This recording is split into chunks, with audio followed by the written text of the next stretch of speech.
Stop the over medication of people with learning disabilities and autism. Stop it out!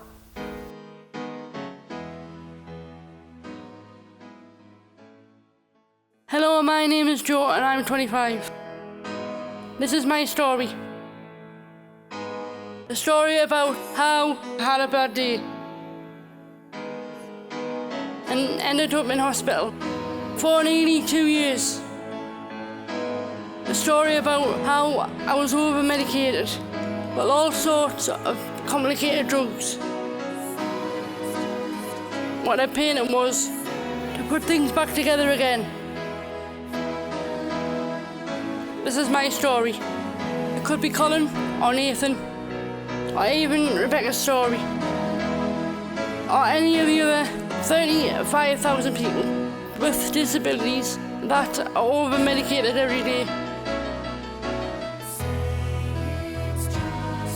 People being given mental health drugs for behaviours that challenge when they don't have a mental health condition. When you're trying to think what 35,000 people would look like, imagine a Premiership football ground full to overflowing every day, today, tomorrow, and the next.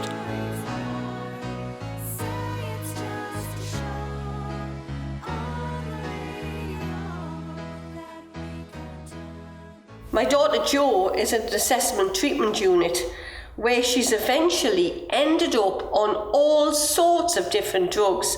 That's, well, turned her overnight into an overweight zombie. Somebody who slurs all of her words.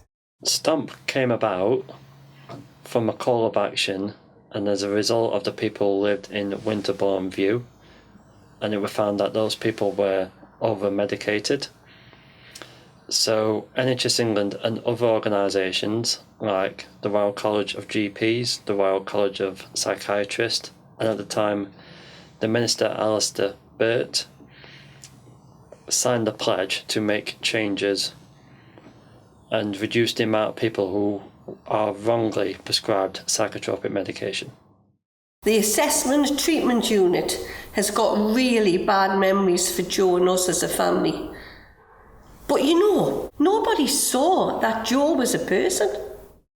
Say me.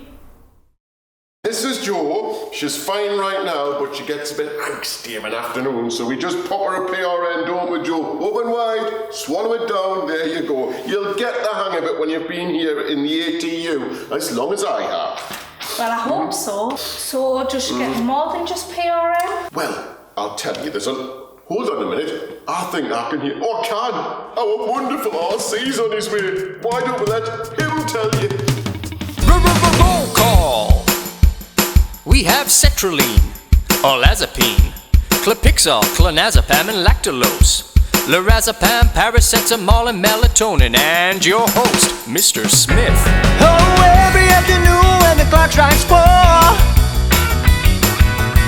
there's a crazy bunch of meds crash through the door, yeah.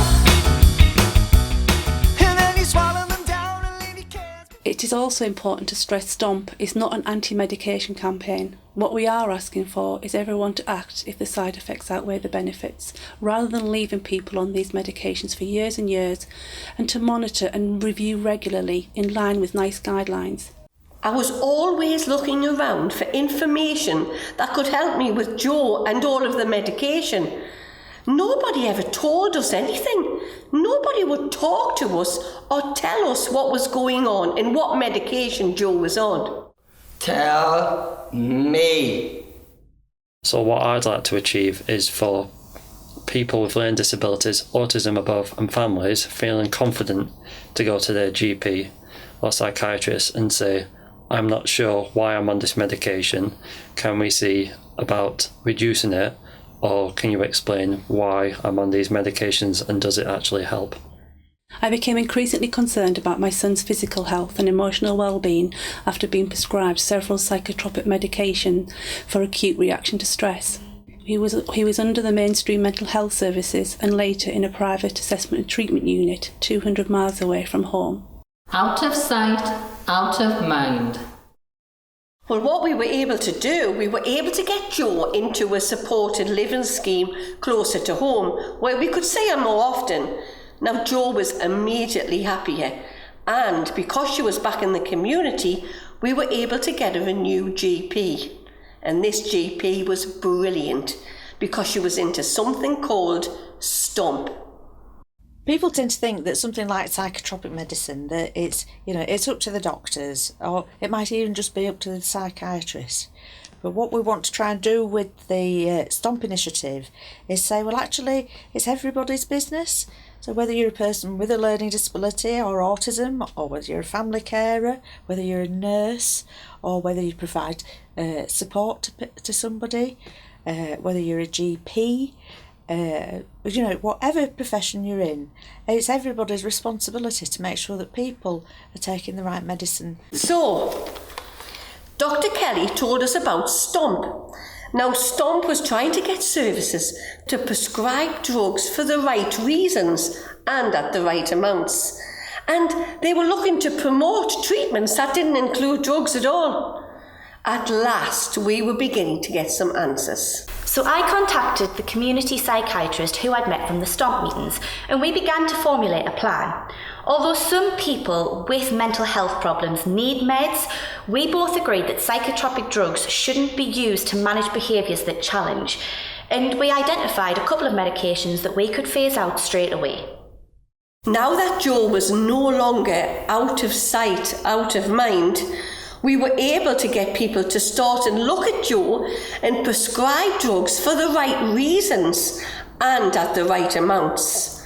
Nothing on her note suggested they'd tried therapies before she went on to psychotropics. In fact, it doesn't look like they'd used any therapies, even alongside the meds. Medication review. I think everyone needs to make STOMP a priority to reduce inappropriate use of psychotropic medication, to reduce the side effects and potential harm. This is a human rights issue and not exclusive to people with autism or learning disabilities. It's an issue in the elderly and even across general mental health. This is a matter of patient safety and having quality care. Well, what we really wanted to achieve for Jo was drug-free treatment or as little medication as possible. Now, our GP told us about positive behaviour support. It's a way of teaching new behaviours, ones that don't challenge.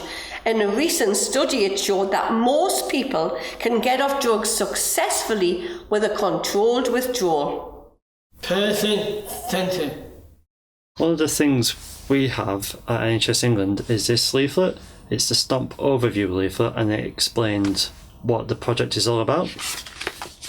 So one of the things in the STOMP leaflet is getting it right for me, which is for people with learning disabilities, autism or both. And just to read a few points, make sure I have regular medication reviews, help me look after my physical health, and find other ways of making me safe. You and I, we are lucky enough to be getting some staff training on something called overt mediation. I think it's over-medication. It's therapies rather than drugs. Yeah. Actually, when I was interviewed, I was told you were signing some sort of pledge. Get you. I think the really great thing about STOMP is that it's lots of different people working together. So Hazel, whose son was over-medicated, is a really important part of the team that is delivering the STOMP project, and working with MiXiT, who from third sector provider.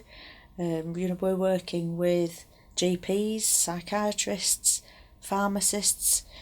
It's really about everybody coming together with families, people with learning disabilities or autism, and trying to change the culture together.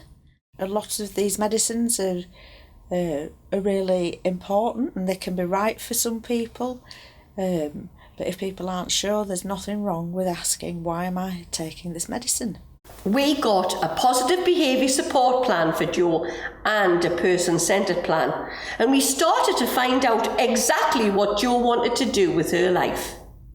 What we essentially did was got people to see Jo, to see that Jo was a person. We got people to talk to us and tell us what medication Jo was on. We got Jo out of the assessment treatment unit so she was no longer out of sight, out of mind. We asked for and we got a medication review, and we got a positive behaviour support plan and a person-centred plan for Jo. So essentially, we stomped it out.